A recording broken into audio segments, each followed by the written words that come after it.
Wah, wah, wah, wahai pengikut sekte Dewa Rengku yang burungnya kaku dan yang burungnya layu. Burung apa itu? Burung perkutut di dalam sangkar. Yah, inilah ending dari film Avatar. Jangan berputar-putar, marilah kita putar. Apanya yang kita putar? Burungnya. Dewa Rengku, gede dawa ireng kaku. Saat ini Eng dan teman-temannya sudah sampai di suku air dan bersiap-siap melawan serangan dari negara api. Di sini Eng dimintai pendapat oleh Master Paku mengenai strategi perang yang efektif untuk menghadapi gempuran dari mereka dan diminta agar Avatar bersedia memimpin perang di barisan paling depan. Tapi sayangnya Eng memberikan jawaban yang kurang memuaskan. Ia mengatakan bahwa pengendali udara lebih fokus menghindari perang dan memilih perdamaian. Dan di sini juga ia mengaku kalau belum menguasai semua elemen dan alasan berkunjung ke suku air yaitu untuk belajar mengendalikan elemen air kepada Master Paku. Tentu jawaban ini membuat Master Paku kecewa ya. Masa Avatar kok gak bisa menguasai semua elemen? Avatar merek apa ini? Avatar gak semua Avatar. Avatar goblok. Ya, lalu Master Paku dan Arnok memilih untuk meninggalkan Eng sendirian. Di waktu yang sama tapi di tempat yang berbeda, Sokka yang sedang kasmaran kepada Putri Yue diberikan sebuah fakta bahwa prajurit Han dulu pernah dijodohkan dengan sang putri. Tapi entah apa alasannya tiba-tiba Putri Yue membatalkan perjodohannya. Walau begitu, Han masih berharap Putri Yue menjadi istrinya di suatu hari nanti. Sedangkan Eng yang mengetahui Arnok dan Master Paku kecewa terhadapnya, sekarang ia meminta Putri Yue untuk diantarkan menuju kuil Avatar Kuro. Ia akan meminta bantuan kepada Avatar Kuro untuk menghadapi negara api seperti halnya Avatar Kyoshi yang pernah membantunya. Sebelum ia meditasi, Putri Yue memberitahu kalau Avatar Kuro dikenal masyarakat sebagai avatar yang lalai terhadap tugas-tugasnya, sebab ia tidak pernah muncul ke alam manusia untuk menyelesaikan masalah. Ini Avatar Kuro ya, Kuro, pakai huruf K, bukan huruf T. Ya. Nah, singkat cerita, Eng sudah berjumpa dengan Avatar Kuro. Ia langsung meminta bantuan untuk melawan negara api dengan cara masuk ke tubuh Eng agar kekuatan Eng semakin besar. Tapi beliau menolak dengan alasan tubuhnya sendiri sudah rusak sebab dulu pernah melawan bangsa roh yang ingin masuk ke alam manusia. Bangsa roh ini dipimpin oleh Kloh. Beliau juga mengatakan bahwa jiwanya sendiri sudah kotor. Dan dengan alasan inilah yang membuat beliau jarang muncul ke alam manusia dan lebih memilih bersemayam di alam roh. Karena tidak bisa membantu Eng, lalu beliau memberi nasihat bahwa menjadi avatar harus siap berjuang sendirian dan jangan melibatkan orang yang disayang. Kenapa? Sebab Avatar Kuro kehilangan istrinya yang disayang diculik oleh Kloh. Kloh, kalau melafatkan lafal Kloh, usahakan intil-intilnya sampai mencolot ya. Apa itu intil-intil? Intil-intil adalah daging kecil yang ada di dalam mulut, baik mulut atas maupun mulut bawah. Ya, bahasa apa ini? Lanjut aja ceritanya. Saat Eng masih meditasi, Sokka datang untuk bertanya kepada Putri Yue mengenai rasa penasarannya. Lalu di sini Putri Yue berkata jujur bahwa memang pernah bertemu Sokka di alam roh dalam bentuk menjelma sebagai seekor rubah. Lah, kok bisa? Sebab dulu sang putri pernah sakit parah dan ayahnya memohon kesembuhan kepada roh bulan, sehingga membuat Putri Yue selamat dari kematian karena separuh roh bulan ada di dalam diri sang putri. Lalu Sokka bertanya lagi tentang pembatalannya nikah dengan prajurit Han. Ia menjawab sebenarnya prajurit Han adalah laki-laki yang dikagumi banyak wanita, tapi mau bagaimana lagi, sang putri tidak mencintai prajurit Han, sebab sang putri Yue hanya cinta kepada... Ya, burungnya Sokka pun kaku meronta-ronta. Kalau saya nonton film porno itu salah saya di mana? Wong saya suka kok.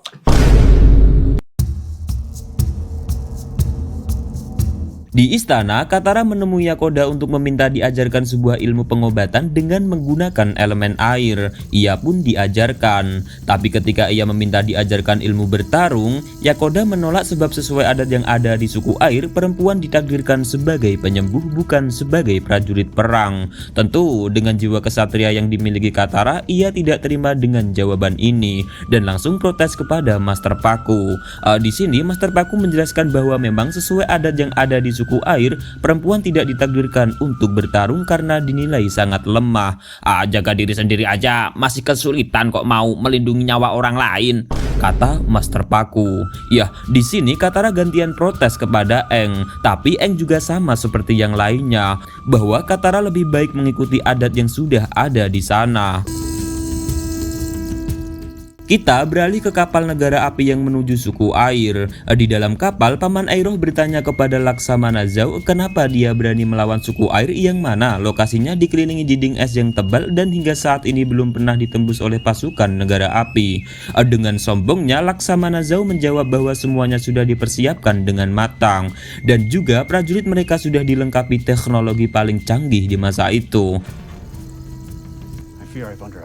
Lalu setelah Laksamana Zhao pergi, tiba-tiba Pangeran Zuko yang kemarin dibom oleh Laksamana ternyata selamat dari tragedi tersebut dan ingin ikut menangkap Avatar lagi. Kita geser pembahasan ke istana negara api, yang mana Azula sang putri Raja Ozai memutuskan untuk berhenti bertarung sebab selalu diremehkan oleh sang ayah. Meskipun begitu, sang ayah terus-terusan membuli anaknya hingga putri Azula mengeluarkan kekuatan pengendali petir yang membuat ayahnya takjub dan mengakui kehebatannya. Ya, beralih lagi ke Katara yang ternyata masih emosi sebab dianggap lemah. Di sini ia menantang duel Master Paku untuk membuktikan bahwa perempuan itu kuat dan jangan diremehkan.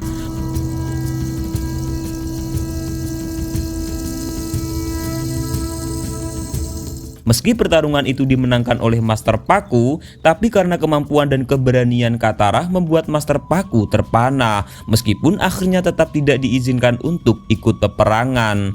Apakah burungmu besar? No. Ya, tak berselang lama kapal pasukan negara api sudah mendekati suku air. Avatar dan lainnya mencoba menghancurkan kapal tersebut dengan segala kemampuannya. Setelah satu kapal berhasil dihancurkan, ternyata di belakang mereka masih ada ratusan kapal yang dikerahkan untuk ikut perang oleh Laksamana Zhao. Termasuk Laksamana Jarjit juga turut hadir. Tembak sekarang. Ya, setelah itu Aang dan kawan-kawan memutuskan untuk kembali ke benteng pertahanan suku air. Di sini Katara kembali memohon kepada Master Paku untuk diizinkan ikut perang dan melupakan aturan adat. Apalagi para perempuan di sana juga sudah siap perang meskipun nyawa taruhannya. Dengan permohonan yang berulang-ulang kali, akhirnya Master Paku mengizinkan Katara ikut perang dan ditugaskan memimpin pertahanan benteng sebelah barat. Ketika situasi semakin mencekam, Arnok menyuruh prajurit Han untuk memimpin perang di barisan paling depan, sedangkan Sokka diminta untuk menjaga Putri Yue karena dia adalah masa depan suku air utara. Sedangkan di kapal, Paman Airoh menghampiri Laksamana Zhao untuk membicarakan strategi perang yang akan dilancarkan.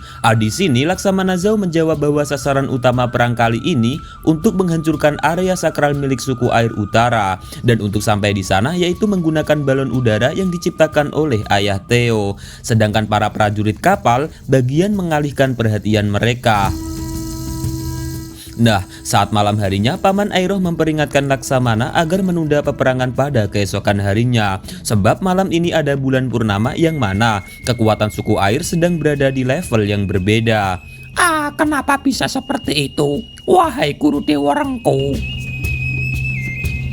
Sebab kekuatan mereka berasal dari roh bulan. Tapi dengan santainya Zhao menolak saran itu karena memang sudah mengetahui titik lemah suku air, bahwa beberapa hari lalu Api Sage Agung bercerita bahwa suku air utara mengandalkan roh bulan sebagai kekuatan dan kehidupan mereka berasal dari roh samudra. Selain itu, Api Sage Agung juga mengatakan bahwa kedua roh tersebut setiap 1 tahun sekali akan menjelma dengan bentuk fisik sebagai ikan. Jadi rencananya adalah membunuh roh bulan dengan pusaka avatar Kuru agar kekuatan suku air utara hilang. Sedangkan untuk roh samudra akan dibiarkan hidup. Lalu, sekarang bagaimana keadaan suku air, Guru? Ya, di sana sedang terjadi peperangan antara warga suku air menghadapi pasukan kapal dari negara api. Di sini tiba-tiba Avatar Kuru menemui Aang dan memperingati agar mencari pusakanya yang berada di sekitaran suku air. Sebab jika pusaka itu direbut oleh pasukan negara api, maka jawabannya hanya satu, yaitu roh bulan akan dimusnahkan oleh mereka. Ya, mendengar itu Aang langsung mencari teman-temannya yang lain untuk memberitahu bahwa bahaya yang lebih besar adalah terbunuhnya roh bulan, sebab akan akan menjadikan ketidakseimbangan alam. Sedangkan Sokka dan Putri Yue datang ke sebuah tempat paling sakral yang ada di suku air, yang mana air ini adalah air keabadian. Tapi ia tidak sengaja melihat pasukan negara api yang datang menggunakan balon udara, yang tidak lain adalah Laksamana Zhao dan Paman Airoh. Di sana Sokka mendengar bahwa Paman Airoh disuruh mencari fisik roh bulan, atau jika tidak, Paman Airoh sendiri yang akan dibunuh oleh Laksamana Zhao. Sedangkan Aang dan Katara yang masih bingung mencari keberadaan Sokka dan Putri Yue malah dihadang oleh Zuko yang telah berhasil menyusup ke dalam istana. Di sini bagian Katara yang melawan Zuko dengan teknik baru, sedangkan Aang melanjutkan mencari Sokka dan Putri Yue di oasis suku air utara, dan di sana juga ia bertemu dengan teman-temannya dan langsung diajak bersembunyi. Nah, di waktu yang sama sekarang Laksamana Zhao sudah menemukan roh bulan dan roh samudra. Sebenarnya Paman Airoh masih terus menyadarkan Zhao agar tidak membunuh salah satu roh itu. Tapi gara-gara ambisinya ingin menaklukkan suku air utara dan menjadi raja menggantikan Raja Ozai, ia langsung menangkap roh bulan hingga menyebabkan sinar rembulan berubah menjadi merah darah. Wah, di sini Aang langsung menyerahkan dirinya kepada Zhao. Tapi dengan angkuhnya ia menganggap avatar tidak lagi penting setelah suku air kehilangan elemen airnya. Dalam keadaan lengah, Paman Airoh langsung menyerang Laksamana Zhao. Ia sempat tersungkur, tapi dengan cepat tangannya mengambil pusaka avatar Kuru untuk membunuh roh bulan. Oleh sebab itu, suku air utara benar-benar kehilangan kekuatan mereka.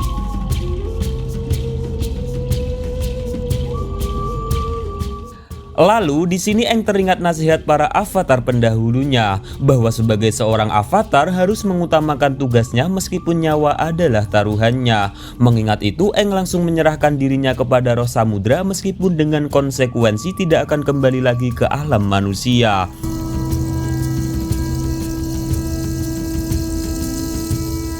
Dengan sekejap, roh samudra menampakkan dirinya dan menggabungkan kekuatannya dengan kekuatan avatar, sehingga peperangan menjadi lebih mencekam hebat.